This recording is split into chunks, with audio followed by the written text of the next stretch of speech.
Hi friends, మీకు కనుక ఈ వీడియో నచ్చినట్లయితే తప్పకుండా లైక్ చేయండి. గుప్తా యమధర్మరాజు గారితో, ప్రభు మీరు భూలోకంలోకి అడుగు పెట్టడానికి కారణం ఏదో ఉందని నాకు అనిపిస్తుంది.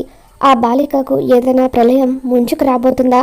ఆ బాలికకు ముంచుకు రాబోతున్న ప్రళయం పేరేంటి అని చెప్పి గుప్తా అంటూ ఉంటాడు. దాంతో యమధర్మరాజు గారు ఘోర అని చెప్పి అంటూ ఉంటాడు. ఆ ఘోర ఓటమిని అంత సులువుగా తట్టుకోలేడు. కాబట్టి ఈసారి దుష్ట శక్తులన్నిటినీ కూడా కూటమిగా చేసుకొని ఆ బాలికను తన ఆధీనంలోకి తెచ్చుకోవాలని చూస్తున్నాడు. అదే కనుక జరిగితే ఆ బాలికను నేను కూడా కాపాడలేను. అందుకే ఆ బాలికను వీలైనంత త్వరగా ఈ లోకం నుండి తీసుకెళ్ళిపోదామని వచ్చాను అని చెప్పి యమధర్మరాజు గారు అంటూ ఉంటారు. ఇక దాంతో గుప్తా, సూర్యపుత్ర మహాప్రభు, సమఉజ్జులైన మీకు మామూలు ఆత్మను తీసుకువెళ్ళడం చాలా సులభమైన విషయం. అయినా సరే ఎందుకు మీరు ఆ బాలికను తీసుకువెళ్ళడానికి ఈ లోకానికి వచ్చారు? మీరు ఒక్క మాట ఆజ్ఞాపించారంటే మీరు అనుకున్నది జరిగి తీరుతుంది కదా అని చెప్పి గుప్తా అంటూ ఉంటాడు. ఇకప్పుడు యమధర్మరాజు తన పాశాన్ని చూపిస్తూ, ఈ యమపాశంతో నేను ఎంతోమంది ప్రాణాలను తీశాను, కానీ మొట్టమొదటిసారి ఆ బాలిక మీదకు ఈ పాశాన్ని విసిరినప్పుడు నా కళ్ళు చెమర్చాయి. ఎటువంటి కల్మషం లేని స్వచ్ఛమైన మనసు కలిగిన ఆ బాలిక ప్రాణాలు తీసేటప్పుడు నాకు ఎంతో బాధ కలిగింది. ఆ బాలిక ఎన్నో పుణ్యాలను చేసింది. చిన్నతనం నుండి ఒక అనాథగా బతికింది. అందుకే ఆ బాలికకు జగన్నాథుడు చనిపోయిన తర్వాత కూడా తన కుటుంబంతో కలిసి ఉండేలాగా వరాన్ని ప్రసాదించాడు. అందుకే జగన్నాథుడు ప్రసాదించిన ఆ వరాన్ని నేను లాగేసుకోవాలని అనుకోలేదు. చనిపోయిన తర్వాత కూడా తన పిల్ల పిచ్చుకలను చూసుకుంటూ, తన భర్త అత్తమామలను చూసుకుంటూ ఆ బాలిక అంతో ఎంతో సంతోషంగా ఉంది. అందుకే ఆ సంతోషాన్ని దూరం చేయడం ఇష్టం లేకే ఇప్పటి వరకు ఆ బాలికను నేను తీసుకువెళ్ళలేదు.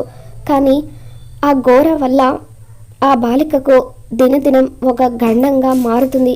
ఆ ఘోర నుండి ఆ బాలికను రక్షించాలంటే అమావాస్య గడియల్లోగా ఆ బాలికను తీసుకెళ్ళిపోవాలి. అందుకే నేను ఆ బాలికను తీసుకువెళ్ళడానికి వచ్చానని చెప్పి యమధర్మరాజు అంటూ ఉంటాడు. దాంతో గుప్తా, అది అంత సులువైన విషయం కాదు ప్రభు. ఆ బాలిక తన మాటలతో మాయ చేస్తుంది. నన్ను కూడా ఎన్నోసార్లు అలాగే మాయ చేసిందని చెప్పి అంటూ ఉంటే, నువ్వు నేను ఒకటేనా? నీకు ఆ బాలికను తీసుకురావడం కష్టమైంది, కానీ నాకు అలా కాదు అని చెప్పి అంటూ ఉంటే, సరే అది కూడా నేను వీక్షించదను అని చెప్పి గుప్తా అంటూ ఉంటాడు.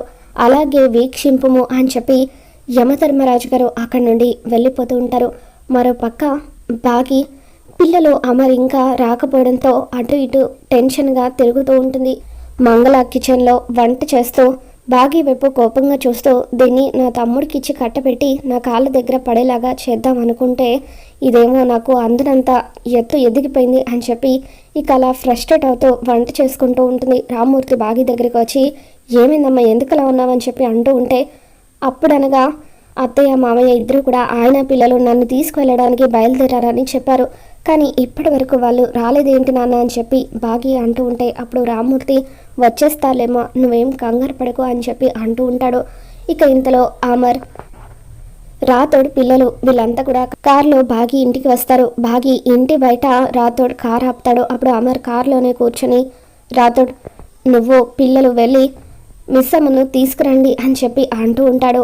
దాంతో, అదేంటి సార్, మిస్ అమ్మని తిట్టింది మీరు, మిస్ అమ్మని ఇంట్లో నుండి పంపించేసింది పెద్ద సారు, మధ్యలో నన్ను తీసుకురమ్మంటారేంటి అని చెప్పి అంటూ ఉంటే, రాథోడ్ నాకు ఎక్కువ టైం లేదు, త్వరగా వెళ్ళి తీసుకురా అని చెప్పి అంటూ ఉంటాడు. దాంతో సరే పిల్లలు రండి అని చెప్పి రాథోడ్ పిల్లల్ని తీసుకుని బాగి ఇంట్లోకి వెళ్తూ ఉంటే, ఇకప్పుడు అంజు రాకుండా కార్ దగ్గర అలాగే నిలబడి చూస్తూ ఉంటుంది.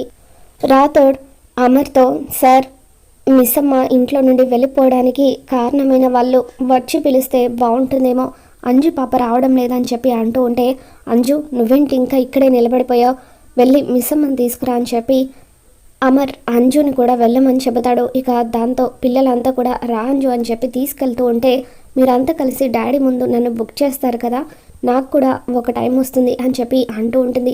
అలా రాథోడ్ పిల్లలు వీళ్ళంతా కూడా బాగి ఇంట్లోకి వస్తూ ఉంటే బాగి వాళ్ళందరినీ చూసి ఎంతగానో ఆనందపడిపోతూ ఉంటుంది. నాన్న వాళ్ళు వచ్చేస్తున్నారు అని చెప్పి అంటూ ఉంటే, అప్పుడు రామ్మూర్తి, పిల్లలు రాతోడు కనిపిస్తున్నారు కానీ అల్లుడు గారు కనిపించడం లేదేంటమ్మా, ఒకవేళ వెనకాల కానీ వస్తున్నారా అని చెప్పి అంటూ ఉంటాడు.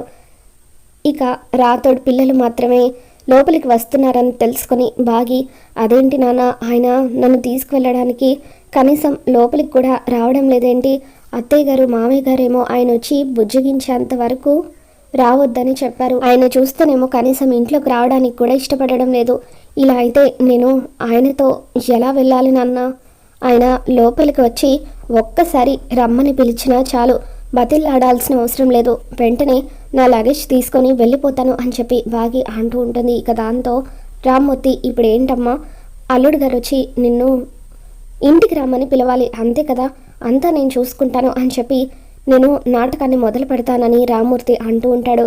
జాగ్రత్త నాన్న, తేడా వస్తే ఆయన నన్ను వదిలేసి కూడా వెళ్ళిపోతారు అని చెప్పి బాగి అంటూ ఉంటుంది. నేను చూసుకుంటాను కదా అమ్మా, యాక్టింగ్ నాకు కొత్తే కానీ ట్రై చేస్తాను అని చెప్పి మంగళాన్ని పిలిచి, వసే మంగళ ఒక 2000 ఉంటే ఇవ్వు అని చెప్పి అంటూ ఉంటాడు. నా దగ్గర ఎక్కడున్నాయని మంగళ అనగానే, చూసావు కదమ్మా ఇది ఎలా యాక్ట్ చేసిందో, ఇది చేసిన దాంట్లో సగం చేసినా చాలు అని చెప్పి రామ్మూర్తి బయటకు వస్తాడు. ఇక రామ్మూర్తి బయటకు వచ్చాక రాతోడు పిల్లలు వీళ్ళంతా కూడా లోపలికి వచ్చి, సార్ మిస్సమ్మను తీసుకువెళ్ళడానికి వచ్చామని చెప్పి రాతోడు అంటూ ఉంటాడు. ఇక దాంతో రామ్మూర్తి, రావయ్యా రాతోడు, నువ్వు నేను ఇంట్లో లేనప్పుడు వస్తావేమో అనుకున్నాను, ఇప్పుడు వచ్చావేంటి అని చెప్పి అంటూ ఉంటే, ఏంటి సార్ మాట తీరు మారిందని చెప్పి రాతోడు అంటూ ఉంటాడు. అప్పుడు రామ్మూర్తి కావాలని రాతోడు ముందు నటిస్తూ, నేను లేనప్పుడు నా కూతుర్ని ఇంట్లో దిగబెట్టేసి వెళ్ళావు కదా, అందుకే అడుగుతున్నాను అని చెప్పి అంటూ ఉంటాడు. అంటే సార్ అది మా సార్ పంపించేయమన్నారు, అందుకే నేను ఏం చేయలేక అలా మిస్సమ్మను దిగబెట్టి వెళ్ళాల్సి వచ్చిందని చెప్పి రాతోడు అంటూ ఉంటాడు. ఇప్పుడు మీరెందుకు వచ్చారని చెప్పి రామ్మూర్తి అంటూ ఉంటే, మిస్సమ్మను తీసుకువెళ్ళడానికి వచ్చామని రాతోడు అంటూ ఉంటాడు.